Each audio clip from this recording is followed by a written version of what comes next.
Esta prenda se usaba todos los días en el siglo XVII. Hoy nadie la buscaría, ni siquiera por su nombre. Y sin embargo, resolvía cosas que hoy seguimos necesitando.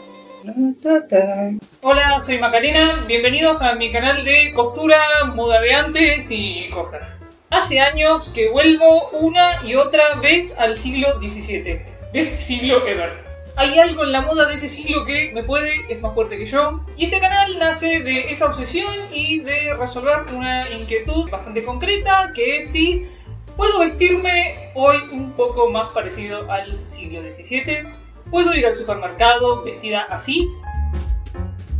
Bueno, a lo mejor no así, pero investigando un poco sobre lo que se usaba en el día a día, uno se encuentra con ejemplos menos dramáticos. Así es como llego a la cimarra. Esta prenda aparece mucho en dibujos y retratos del siglo XVII, aunque el término hoy en día nos resulte totalmente desconocido. Quiero explorar un poco este modelo y ver si puede volver a existir hoy. La cimarra no es un vestido, tampoco es un abrigo como los conocemos hoy. Es una prenda exterior, larga, abierta, que se usaba por encima de la ropa principal. La cimarra aparece en el ámbito mediterráneo, entre Italia y la península ibérica, si bien se popularizó mucho en otras zonas de Europa. Y en sus orígenes esta era una prenda masculina vinculada al mundo académico, judicial y religioso. Digamos, era una prenda asociada a la autoridad, el respeto, la seriedad. Pero con el tiempo, ya mediados del siglo XVI, esta prenda evoluciona y se vuelve popular en el vestir femenino. Y no sería ni la primera ni la última vez que le robamos la ropa a los chicos. La cosa es que cuando pasa al guardarropa de las mujeres, lo hace como una prenda de uso cotidiano. Y algo que a mí me gusta observar es que, por un lado, desde nuestra mirada actual, la moda del siglo XVII nos parece en general muy sobrecargada y, bueno, justamente barroca. Pero si miramos un poco más de cerca, aparece algo interesante. Y es que había una tensión constante entre lo barroco, justamente, súper adornado, y una austeridad casi absoluta. Y cosas en el medio.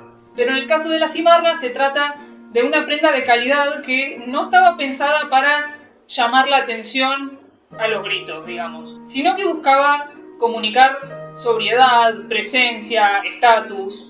A comparación de otro tipo de prendas de la época, no tenía bordados exagerados o grandes adornos, pero sí solía estar hecha de telas caras como sedas, terciopelo, paños pesados. Era una prenda de lujo, pero un lujo sobrio. Y eso es lo que más me interesa de esa prenda, que servía para una gama de situaciones informales, pero no tan informales, y de situaciones formales. Curiosamente, la palabra cimarra no desapareció del todo. Hoy se usa para nombrar una prenda eclesiástica muy específica que se mantuvo bastante estable en el tiempo, y me gusta que tiene esa cosa muy de sus orígenes de tener unas medias mangas desmontables. Pero volviendo al siglo XVII, por su parte, la cimarra como prenda femenina fue posteriormente desplazada por el robe à la française. Bueno, no soy muy buena con el francés. En este tipo de vestido que buscaba esta silueta. La cimarra femenina no buscaba marcar el cuerpo, lo cual iba de contramano con el resto de la moda, que en paralelo iba subiendo y bajando la cintura, ampliando la forma de la falda. La cimarra estaba ahí tranquilita. Ahora, la pregunta es si la lógica de la cimarra puede todavía funcionar hoy. Si puede haber una prenda estilo cimarra que cumpla un rol similar. Yo me voy a arriesgar a afirmar que sí, puede ser. Puede ser que con ciertas adaptaciones podría existir una cimarra moderna que sirva como una prenda original para usar en el día a día cuando uno quiere verse bien, presentable, y sobre todo con ciertas ventajas, como la de poder usarla por encima de ropa holgada, sin caer en ese estilo, el típico estilo Versailles o muy de entrecasa, sin mucha forma. O sea, estar cómoda y verse bien. Pero para no quedarme en teorías, voy a hacer algunas pruebas de diseño, partiendo de un ejemplar específico. Así trabajamos con una base histórica real y no con tanta especulación. El modelo de cimarra en el que me voy a basar es uno que está en este libro, 17th Century Women Dress Patterns, Como verán, esta cimarra pobrecita la achuraron para vaya a saber qué. Está hecha con un terciopelo bastante oscuro, bastante castigado, pero lo que se puede apreciar son estas tablas en la espalda de plisado y el trabajo con el forro acolchado. En este caso el forro lleva seda a la vista y debajo unas capas de lana y de bucarán. Esto no es porque sí, tiene una razón. Este modelo lleva mucha tela, el terciopelo es muy pesado, entonces se necesita poner telas que den rigidez a ciertas partes para que no quede todo deforme el vestido. Un modelo así necesita sí o sí algo que le dé estructura. Las mangas colgantes también tienen un forro rígido para que tengan algo de estructura y no caigan fofas. Me tomé el trabajo de hacer algunos dibujos para sintetizar el modelo. Y en base a esto se me ocurre pensar en qué aspectos de la prenda valdría la pena conservar y cuáles cambiar para que el modelo se sienta actual pero conserve su origen. En principio hay cosas que creo que funcionan bien. La forma general me encanta, es bastante rica, con el plisado en la espalda y tiene un lindo vuelo.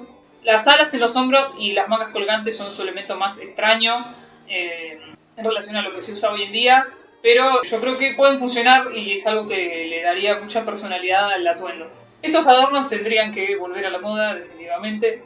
Por otro lado, creo que hay elementos que no resisten el paso del tiempo, principalmente los adornos bordados. No quiero decir con esto que un diseño con bordados o encaje no pueda funcionar bien, pero tengo mis dudas sobre el tipo de encaje que puede haber llevado este modelo.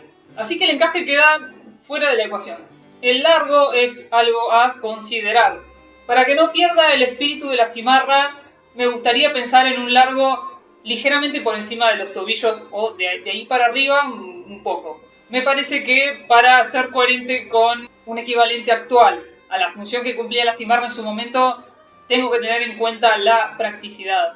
Una prenda para uso cotidiano no puede arrastrarse por el piso. Pero el problema principal que haría que esta prenda sea inaplicable es la tela.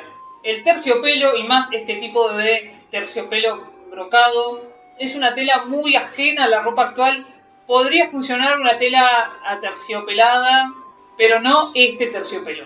Así que después de hacer este boceto probé algo más. Le pedí a la guía de Gemini que me genere una imagen como referencia para ver cómo podía funcionar esto con ciertos tipos de tela. El resultado que tuve fue este. No entendió algunos aspectos del diseño, pero está bastante bien. Tiene unas vibras medio dune que me gustan. La razón por la que le pedí hacer el modelo con jean es que realmente hay pocas telas que podamos asociar tan directamente a nuestra era. Es una tela muy noble que se aguanta todo, así que me parece perfecta para contrastar con la antigüedad del diseño original. Otra prueba que hice fue pedirle una versión en una tela más parecida al terciopelo, como es la pana. La versión en jean me atrae más, pero creo que también podría funcionar. No sería tan distinto a lo que uno puede ver en algunos tapados, pero viendo lo que me devolvió Gemini, tengo dudas sobre si en este caso convendría incluir las alas en el diseño o quedaría muy sobrecargado. En conclusión, a lo mejor no puedo ir al supermercado vestida así, pero sí así.